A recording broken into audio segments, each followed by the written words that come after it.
Red light, green light, theology.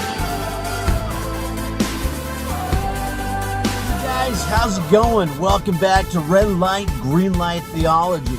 Hey, this week we're going to be taking a look at a worldview and breaking it down by using the 4 basic questions.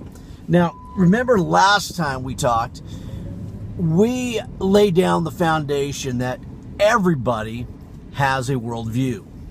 Now, since everybody has a worldview, we have to remember that our worldview shapes our values, and our values shape our behavior. So it's important to study and understand different worldviews. So this week, we're going to take a look at a worldview called Deism. Now, here's the challenge. I'm going to go ahead and give you basic answers to the 4 basic questions on how a deist would probably answer these questions. The challenge is this. The challenge, you need to do your homework. I challenge you to go ahead and find out a little bit more about what deism believes and maybe expand on some of the answers that are given. So let's go ahead and get going. So we're talking about the worldview, deism. Now, deism began around the 17th century due to the scientific revolution. Wisdom, knowledge, and logic became the norm of that time, and even to the point of defining God through logic and reason. So when it came to the Bible was, even though it was accepted as a book of value and its doctrines were accepted, it was still looked through the lens of logic and reason. It had to be explained through those means. It just wasn't only accepted by faith. So when we take a look at deism and we take a look at how it came about, it probably, we could say it probably became prominent around the Enlightenment era. And there was a gentleman named Lord Edward Herbert of Shilbury.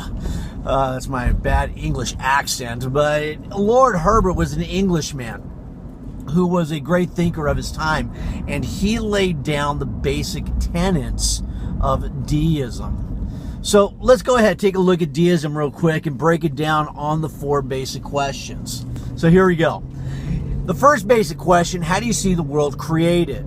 Well, for a deist, they would probably say that the world was created by God, but yet left to run on its own. So to give you an example of that, let's say I'm standing at the midfield of a soccer field and I have a soccer ball, and I go ahead and I kick that ball. That ball is going. We don't know where it goes, where it lands, but it is taking off. It's going.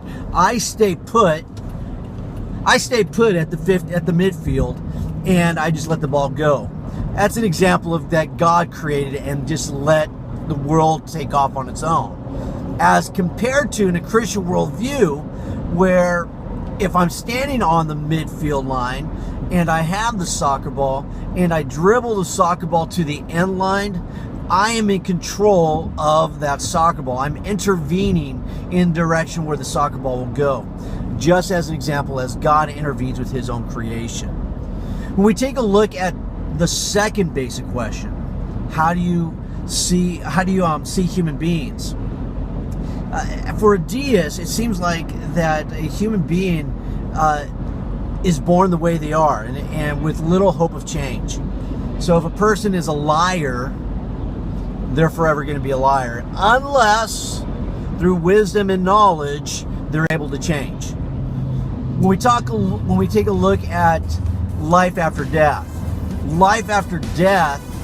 is, from what I've seen and what I've read, is going to be based upon divine rewards in this life and the next. And so, once again, based upon human logic and reason, even it seems like as a deist, they might even question the existence of hell. They might even question the existence of heaven, or define it a little bit differently. They do believe that there is a God, and so it's left up to human reason and human knowledge. Now, how do they see, or how do they determine right from wrong? Basic question number 4. If you haven't figured that out yet, I'll let you take a second here to scream out the answer at the screen. So on 3, scream it out loud. 1, 2, 3. Yeah, it's going to be based on human reason. So right and wrong is not just going to be based on the Bible. Even though that the Bible's seen as a book of values and good morals, it's still going to be based upon human reason, upon self, and what they determine as to what is right and what is wrong. So those are the very simplest forms of how a deist would answer those 4 basic questions. Like I said, the challenge is for you to go check out a little bit more on that. Hey, listen, that's red light, green light for this week. Hey, don't forget to wear your seatbelt and don't text and drive. Until next time, we'll catch you later. Have a good one.